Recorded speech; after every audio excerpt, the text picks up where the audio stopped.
12 types आ जाती है हमारे पास डाइवर्जेंस की, वो इस तरीके से, क्योंकि market always buy and cell.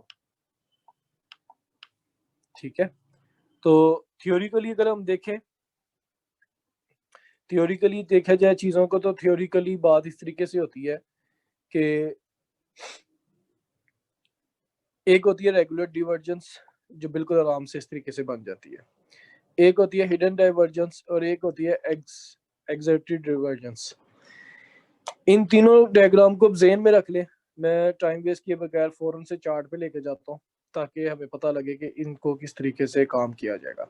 केवल सबके ना वो माइक और कैमरे बंद करवा दे, या खुद ही कर दे, होस्टर तो खुद ही कर दे।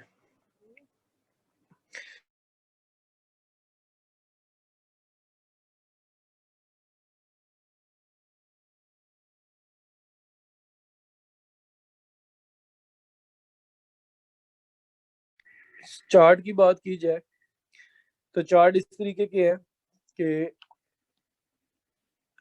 आपने डाइवर्जेंस किस तरीके से ढूंढनी है। मैं जिस तरीके से डाइवर्जेंस ढूंढता हूँ, मैं ढूंढता हूँ आरएसआई के साथ।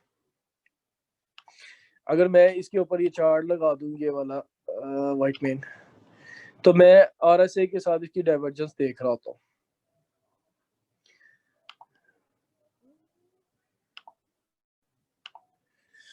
आरएसआई के साथ मैं इसकी डाइवर्जेंस किस तरीके से देखता हूँ कि मार्केट के सबसे पहले जो लेवल्स होते हैं, आपने उनको नोट करना है कि मार्केट में जो लेवल है वो इम्पोर्टेंट लेवल है आपके सप्लाई एंड डिमांड के, जिसको आप अपनी रेजिस्टेंस और सपोर्ट भी कह सकते हैं।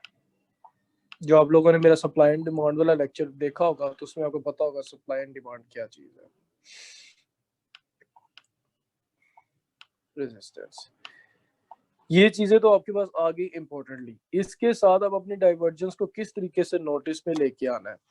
मार्केट में हमेशा इस तरीके की डाइवर्जेंस बन जाती है। अब जैसे अगर आप कहें कि आपकी प्राइस थी यहाँ पे और आपकी जो वैल्यू शो कर रहा था वो इस तरीके की शो कर रहा था, तो बिट माइनर डाइवर्जेंस आ जाती है। लेकिन इसको पॉजिटिव वे में आप कैसे काउंट करोगे, कैसे कहोगे ये ऑथेंटिक है या नॉन ऑथेंटिक है, क्योंकि market always making higher and high. उसकी रिट्रेसमेंट भी होती है, उसकी रिट्रेसमेंट के बाद डबल टॉप भी बन जाता है, प्राइस हाई सेम भी हो जाती है, लो भी बन जाता है। तो ऑथेंटिक जगह कहाँ पे होगी कि आपको जहाँ पे बिलीव होगा कि यार ये मेरी एग्जैक्ट डाइवर्जेंस बन रही है। उसको किस तरीके से नोट करोगे? उसको नोट करने का सबसे मजेदार तरीका ये है कि आपके पास आपके लेवल होने चाहिए जो वेरी वेरी स्ट्रॉन्ग लेवल हो।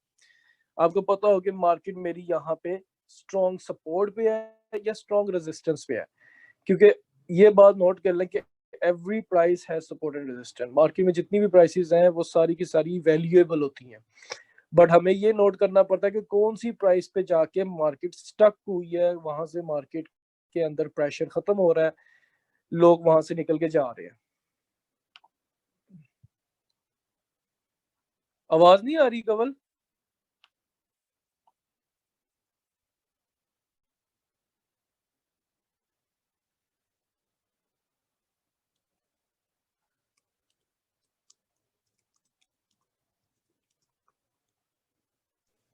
मुझे तो आ रही है बस।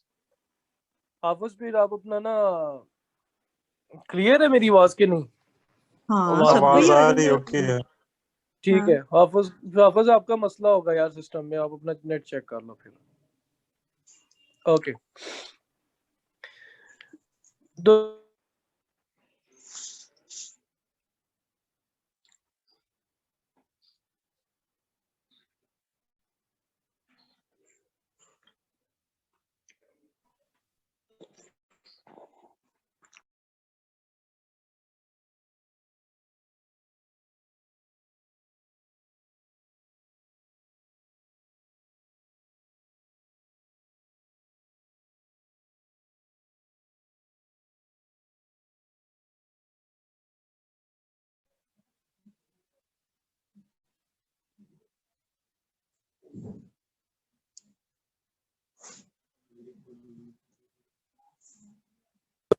वहां पे डाइवर्जेंस बनती है या नहीं बनती, तो उसको मैंने मद्देनजर रखना है। अब किस तरीके से मद्देनजर रखना है, ये चीज तो होगी क्लियर। मैं अगर छोटे टाइम फ्रेम पे आ जाता हूँ ताकि हमें जल्दी रिजल्ट्स मिल सकें किसी चीज के, गोल्ड पे ले लेते हैं, गोल्ड पे अक्सर औकात बन जाती है। एग्जाम्पल के तौर पे मैं M15 पे आ गया या M5 पे आ गया, M15 पे आ जाते हैं। ओके, अब जैसे मार्केट की प्राइस चल रही थी ये वाली, डाइवर्जेंस ढूंढते हैं।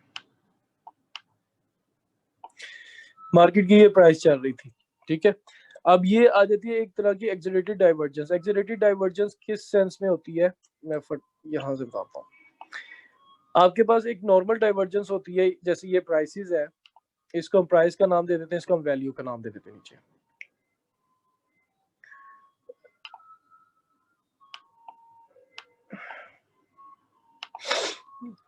मिसाल के तौर पे मेरी प्राइस इस तरीके की ऊपर जा रही है, ये मेरे पास रेजिस्टेंस एरिया है, और मार्केट इस तरीके से मूव कर रही है, स्लोली स्लोली छोटी छोटी मूव कर रही है। लेकिन नीचे जो मेरी RSI है वो नीचे आने के बाद आपकी प्राइस को ऐसे लेके जा रही है, ठीक है। यहाँ पे वो शो कर रहा है ऊपर जा रहा है, और यहाँ सॉरी ये प्राइस ऊपर जाते हुए ये नीचे शो कर रही है, कि यहाँ पे ये शो कर रहा है कि प्राइस मेरी ऊपर जा रही है बट यहाँ पे नीचे आ रही है। तो मीनवाइल मेरा ये स्ट्रॉन्ग रेजिस्टेंस एरिया भी है एक। मैं यहाँ पे देख रहा हूँ कि इतनी लीवरेज देखे कि मार्केट का एक जोन के अंदर जो है वो हायर हाई बनते जा रहे हैं, नीचे लोअर लो बनते जा रहे हैं। मीनवाइल ये एक तगड़ी जगह पे है और मैं यहाँ से इसको सेल करूंगा यहाँ तक, जो एक पिन पॉइंट मेरा ऑन हुआ था नीचे सपोर्ट से, ठीक है, वहां तक मैं करूंगा और इसका मैं एसएल लगाऊंगा बहुत ही छोटा। याद रखिएगा एक बात, डाइवर्जेंस जब भी बनेगी अगेंस्ट द ट्रेंड होगी, ये बात नोट कर लीजिएगा। डाइवर्जेंस जब भी बनेगी अगेंस्ट द ट्रेंड होगी, इसलिए इसका एसएल बहुत ही छोटा होगा, 20-25 पिप से ज्यादा बड़ा एसएल नहीं लगाना, ठीक है। ये भी बहुत बड़ा एसएल होता है डाइवर्जेंस के लिए, याद रखना, क्योंकि वो अगेंस्ट द ट्रेंड होती है। अगर उसने एसएल हिट करना है, उसने आपकी डाइवर्जेंस को उधर ही फेल कर देना और उसने ट्रेंड के अंदर वापस चले जाना है। इसलिए डाइवर्जेंस में जब भी लगाना है एसएल बहुत छोटा लगाना है, रिवॉर्ड आपका बड़ा होगा। एक होती है ये वाली सिनेरियो की डायरेक्शन सेल में, इसी तरह की जो ऑपोजिट डायरेक्शन होती है वो इस तरह से लो आके एक छोटा छोटा लो बना रही होगी, ठीक है। और आपकी नीचे जो RSI होगी वो यहाँ से हायर हाई बनाने लग गई होगी, ये नॉर्मल आ जाती है।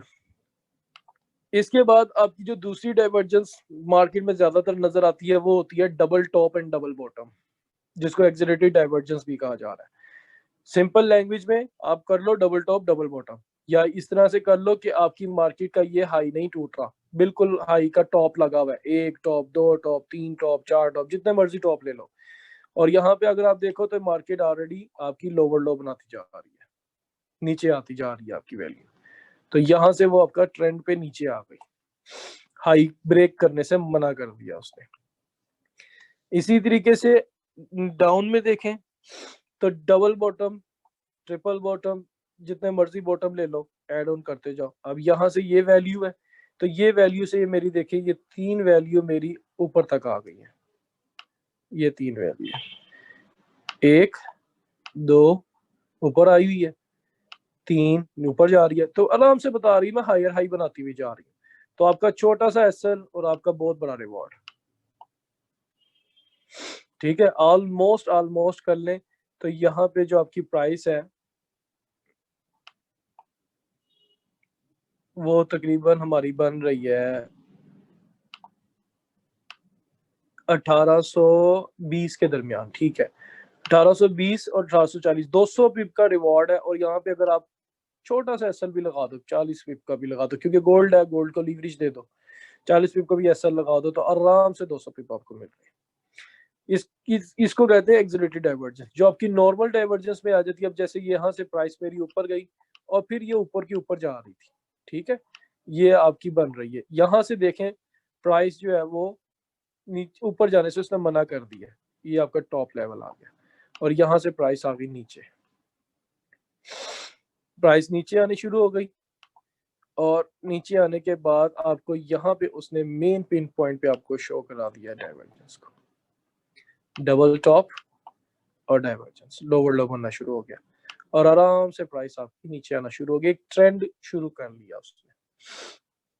इसी तरीके से अगर हम लोग और चीजें देखें कि मार्केट जब भी अपनी कंडीशन बना रही होगी अपने उस सिनेरियो में चलेगी। अब कैट जेपीवाई एक पेयर था जिसपे मैंने सिग्नल दिया था सेल का, उसको मुझे उसमें डाइवर्जेंस भी मुझे मिल गई थी। ये देखें, एक ऑलरेडी आपका स्ट्रॉन्ग एरिया था, यहाँ पे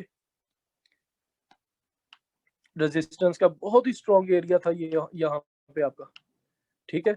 और मार्केट ने ये प्राइसेस डाली और यहाँ से उसने लोअर लो निकाल लिया और परफेक्टली एंगल पे मार्केट ओके नीचे आ गई, परफेक्टली एंगल पे। मैंने आज इसका स्क्रीनशॉट भी शेयर किया कैट जेपीवाई का कि किस बेस में ये प्रोबेबिलिटीज के अंदर आ जाती हैं ये चीजें। अब इसी तरीके से मार्केट ने जब यहाँ से हायर हाई बनाता उसने एक पोजीशन दे दी थी आपको। इसके अलावा अगर आप पोजीशन देखें तो ये आपके पास डबल टॉप और यहाँ से आपके पास डाइवर्जेंस बन रही है लोअर लो की। इसलिए जरूरी ये भी याद रखिएगा कि ये जो पोजीशन है ये कन्वर्ट भी हो जाती है। जरूरी नहीं है कि मार्केट ऐसे की ऐसे जा रही हो, मार्केट सम टाइम नीचे से अगर RSI आपकी डबल बॉटम बना रही है और मार्केट आपको कुछ भी पोजीशन बता रही है, यानी इस तरह की बता रही है या लोअर लो बता रही है, लेकिन यहाँ पे आपका डबल बॉटम बन रहा है या डबल टॉप बन रहा है, वो भी डाइवर्जेंस काउंटेड में आती है। अब जैसे यहाँ पे मार्केट ने ऊपर जाने के बाद ये लेवल ये है और अगला लेवल ये है, मार्केट ने क्या बनाया, टॉप, डबल टॉप, और आपकी प्राइस आ गई नीचे। लेकिन एक ट्रेंड था, ट्रेंड कंटिन्यू गया, उसके बाद आपका जो रिवॉर्ड था वो हो गया। डिपेंड ऑन टाइम फ्रेम, कौन सा टाइम फ्रेम पे आपने चूज किया हुआ है और उस पे कौन सी किस्म की डाइवर्जेंस आ रही है। अब यहाँ से जो मार्केट ऊपर गई है, यहाँ से मार्केट स्पाइडली नीचे आई, बट यहाँ से RSI आपको हायर हाई देना शुरू कर गया। एक और पेयर था जीबी, ये जैसे ये GBP AUD, GBP AUD divergence बना हुआ है, एक स्ट्रॉन्ग एरिया पे था आपके पास H4 का टाइम फ्रेम है ये, आपके पास ये डेली की स्ट्रॉन्ग रेजिस्टेंस है, स्ट्रॉन्ग, ठीक है।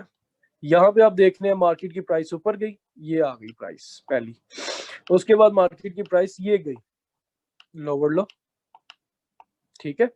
उसके बाद फिर मार्केट की प्राइस इधर आई, अगेन लोअर लो,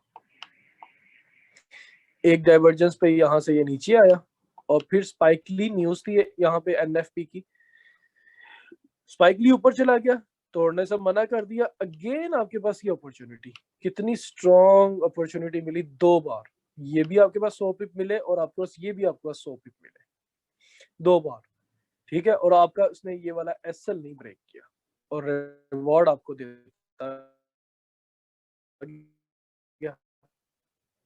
अगर आप इस पिन पॉइंट से स्ट्रॉन्ग आपको रिवॉर्ड मिला डाइवर्जेंस के ऊपर।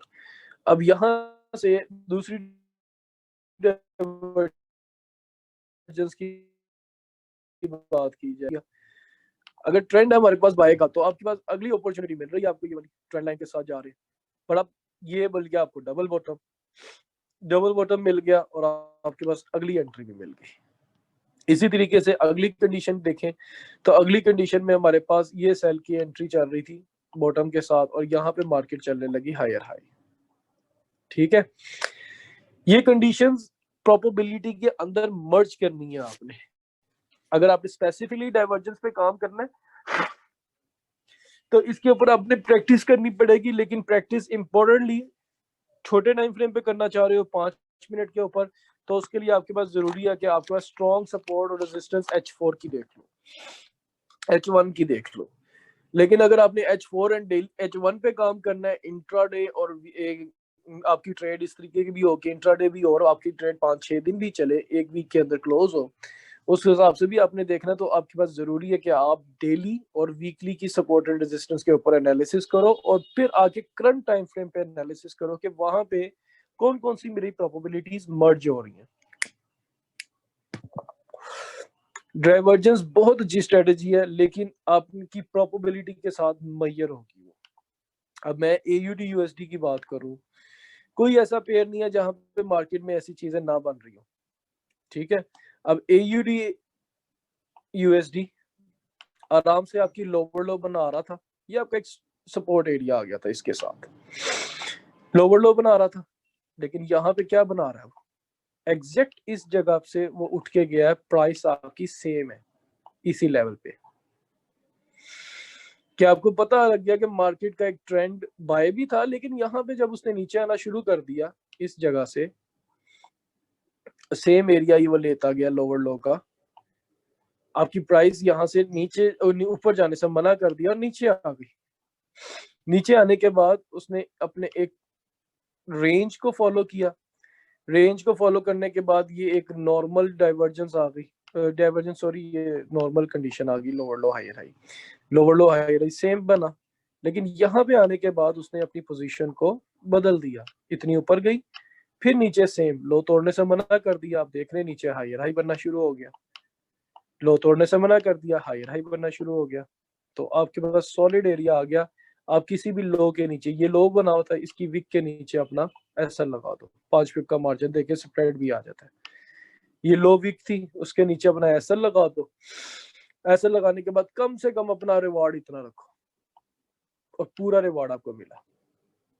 अब यहाँ की जो कंडीशन है, फिर कंडीशन चेंज, अब यहाँ से मार्केट अलग कंडीशन बनाने लगी है, ऑलरेडी ये हायर हाई आ रहा है, अब आने के बाद मार्केट यहाँ से अगर लोअर लो बना देती है, ये पोजीशन कर देती है, तो आपको फिर भी नजर आ रहा है कि आपकी पोजीशन ये है, अगर आपकी पोजीशन ये बन रही है, स्ट्रॉन्ग एरिया है, और यहाँ से मार्केट अपना लोअर लो बनाई जा रही है इस तरीके से भी, तो आपको नजर आ जाएगा कि भाई वो डाइवर्जेंस बन रही है, मैं लूंगा यहाँ तक रिवॉर्ड। ठीक हो गया। ये चीजें आपने मैटर करनी है, लेकिन उसके लिए सबसे ज्यादा इंपॉर्टेंट चीज है आपके पास आपके लेवल, स्ट्रॉन्ग लेवल पे क्या प्रोबेबिलिटी बनेगी, डाइवर्जेंस आ रही है नहीं आ रही, लेकिन चीजों को मद्देनजर रखते हुए अपने रिस्क एंड रिवॉर्ड को लेके जाना है। ये नहीं कि मेरी डाइवर्जेंस बन गई तो वो फेल होगी, वो डाइवर्जेंस फेल होगी, मेरी ट्रेड लॉस में जा रही है, तो डेफिनेटली लॉस में जाएगी, क्योंकि डाइवर्जेंस जब भी फेल होगी वो ट्रेंड फॉलो करेगी, अपना प्रीवियस ट्रेंड फॉलो करेगी और अपने ट्रेंड में वापस चली जाएगी। वहां पे आपके पास दूसरी प्रोबेबिलिटीज आ जाएंगी, आपकी ट्रेंड लाइन फॉलोइंग, आपका trend ranging following, so called जो आप लोग भी यूज करते हैं, मूविंग एवरेज पे यूज कर रहे हो या इंडिकेटर पे यूज कर रहे हो।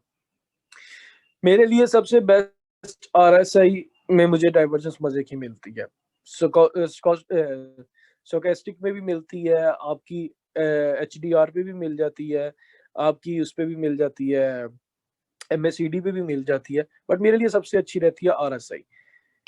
टाइम फ्रेम की कैलकुलेशन याद लाजमी मद्देनजर रखनी है, क्योंकि टाइम फ्रेम बहुत ज्यादा मैटर करता है इसके साथ। टाइम फ्रेम नहीं होगा, आपको नहीं पता लगेगा आपने कितना रिवॉर्ड लेके जाना है, ठीक है। इसलिए जितना बड़ा टाइम फ्रेम होता है उसका रिवॉर्ड उस हिसाब से उतना ही बड़ा होता है, जितना छोटा टाइम फ्रेम होता है उसका रिवॉर्ड उतना ही होता है। अब जैसे यहाँ पे देखा जाए, सिंपल जूम आउट करके मैं दिखा रहा हूँ कि मार्केट ने अपना लेवल दिया, ऑलरेडी एक स्ट्रॉन्ग एरिया था मेरे पास, स्ट्रॉन्ग एरिया के बाद मार्केट ने ये हाई हाई बनाया, और यहाँ पे ये पोजीशन के साथ ये वाली जगह मार्केट ने अपना आराम से लोअर लो बनाया, तो कितना प्यारा रिवॉर्ड मिला। M15 पे इतना रिवॉर्ड इनफ है, क्योंकि H1 की ये सपोर्ट आ जाएगी, यहाँ पे आराम से रिवॉर्ड मिल गया। अब यहाँ से इसने ये डबल बॉटम बनाया, और यहाँ पे ये देखिए आपके पास हायर हाई बना हुआ है, कितना आराम से रिवॉर्ड मिल गया, यहाँ पे बैक नहीं गया और बैक नहीं जाएगा वो, क्योंकि अगर उसने ऑन कर दिया वो बैक नहीं जाएगा। उसके बाद अगर आप मेजर पे देखें तो मेजर आपका ये जोन एरिया फिर आ गया, यहाँ से फिर आप देख लें, ये फिर आपके पास हायर हाई बनने लग गए ये लेवल्स के साथ। यहाँ से देख लें आपके पास लोअर लो बन रहा है, और यहाँ पे आपके पास हायर हाई बन रहा है। मार्केट में हर प्रोबेबिलिटी आपको मिलेगी बेस ऑन योर स्ट्रेटेजी, किस तरीके से आपने इसको ग्रिप ऑन करना है। कोई कंफ्यूजन है डाइवर्जेंस में तो बताओ। टाइम बड़ा शॉर्ट होता है, इसी वजह से मैं वो बात करना ज्यादा मुनासिब समझता हूँ जो आपके लिए फायदेमंद हो और जो बिल्कुल पिन पॉइंट बात हो, ना लंबी स्टोरी ना लंबी दास्तान। किस तरीके से कैच करना है, कौन कौन से इसके फॉलो स्टेप्स पे आपने वर्किंग करनी है, दैट्स इट। ताकि आपकी स्ट्रेटेजी के अंदर, आपकी प्रैक्टिस के अंदर वो चीज मैटर करे और आपको वो पॉइंट याद रहे कि ये पॉइंट मैंने फोकस करने वाले हैं। कोई क्वेश्चन है डाइवर्जेंस के ऊपर?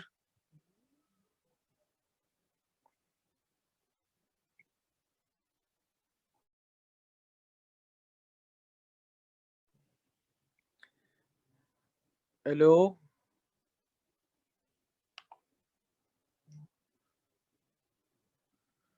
What is speed? कोई क्वेश्चन नहीं है। आवाज भी नहीं आ रही किसी को?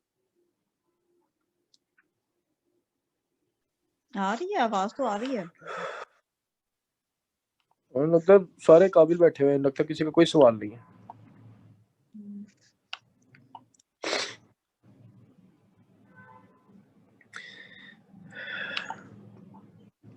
क्लियर?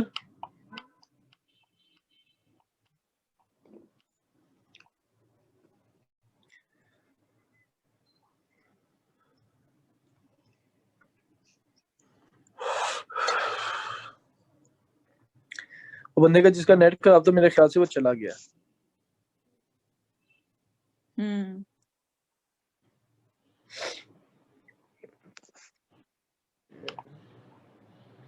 क्लियर, ठीक है।